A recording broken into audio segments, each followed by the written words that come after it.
Direct News TV. September 19, 2023. Russia-Ukraine war updates, Kyiv to investigate attack after NYT report. M1 Abrams tanks to arrive in Ukraine soon, U.S. Defense Chief. Ukraine will soon receive M1 Abrams tanks from the U.S. as Kyiv's forces steadily advance in their counteroffensive against Moscow's troops, U.S. Defense Secretary Lloyd Austin has said. American M1 tanks will be arriving in Ukraine soon that will add another formidable armor capability to join the Leopards that are already on the battlefield, said Austin. Washington had promised the 31 tanks to Kyiv at the start of the year, part of more than $43 billion in security assistance pledged by the United States since Russia invaded Ukraine.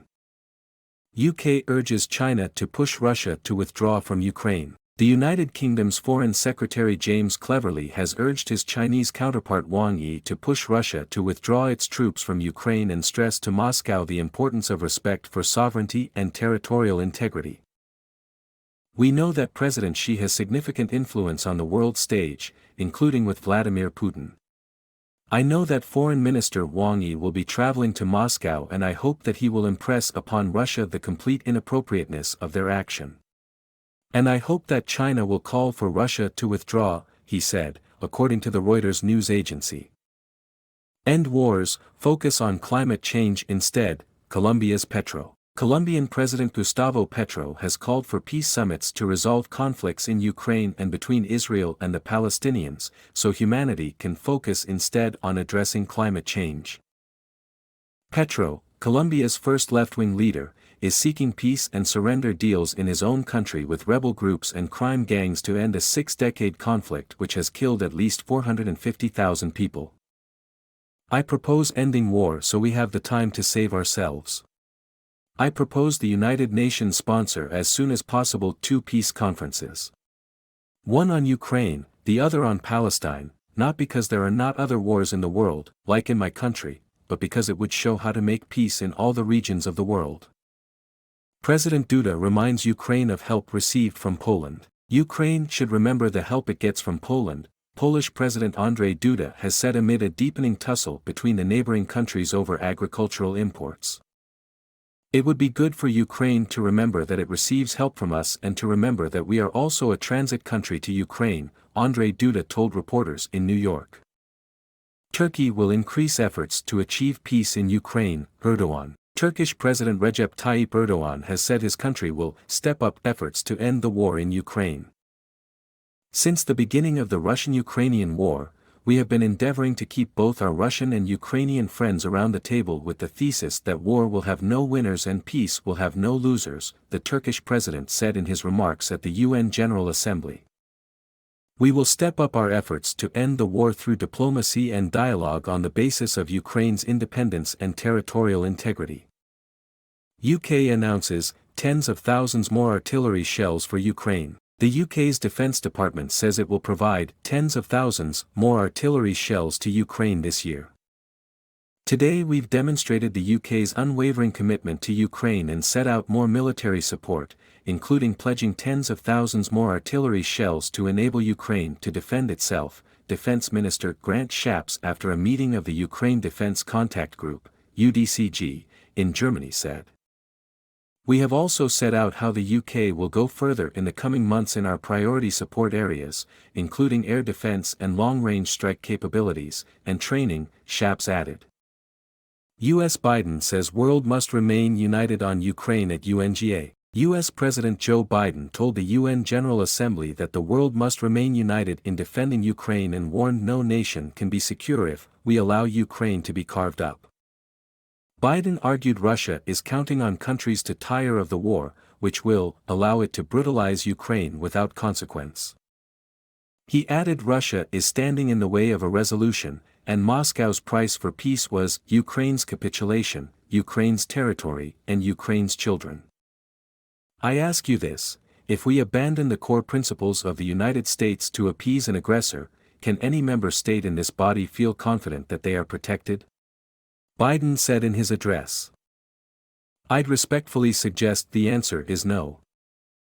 He went on to ask leaders to stand up to this naked aggression today to deter other would-be aggressors tomorrow. Brazil's Lula calls for negotiations to end Ukraine war. Brazil's President Luiz Inácio Lula da Silva calls for negotiations to end the war in Ukraine, saying that no solution will be lasting if it is not based on dialogue.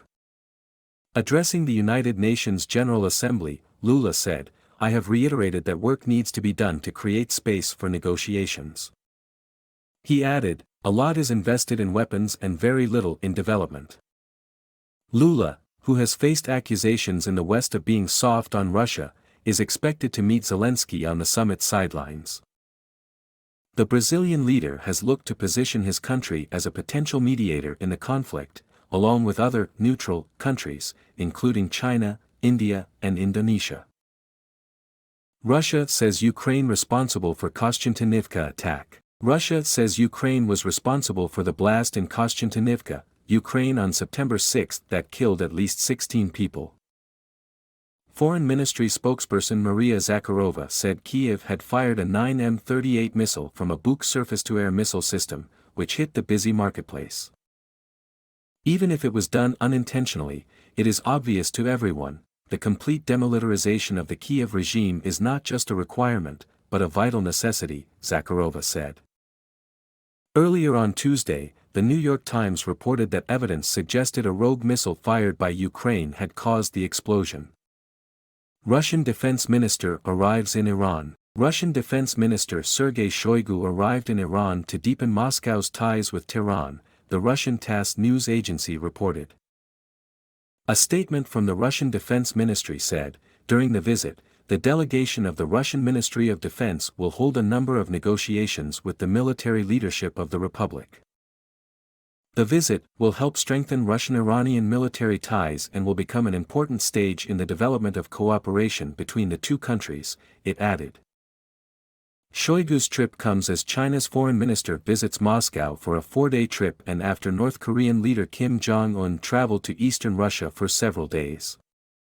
UK opposition leader meets French president and pledges support for Kyiv. French President Emmanuel Macron and British opposition leader Keir Starmer stressed the importance of strengthening the cooperation between the two countries and the need to secure economic and energy security in Europe.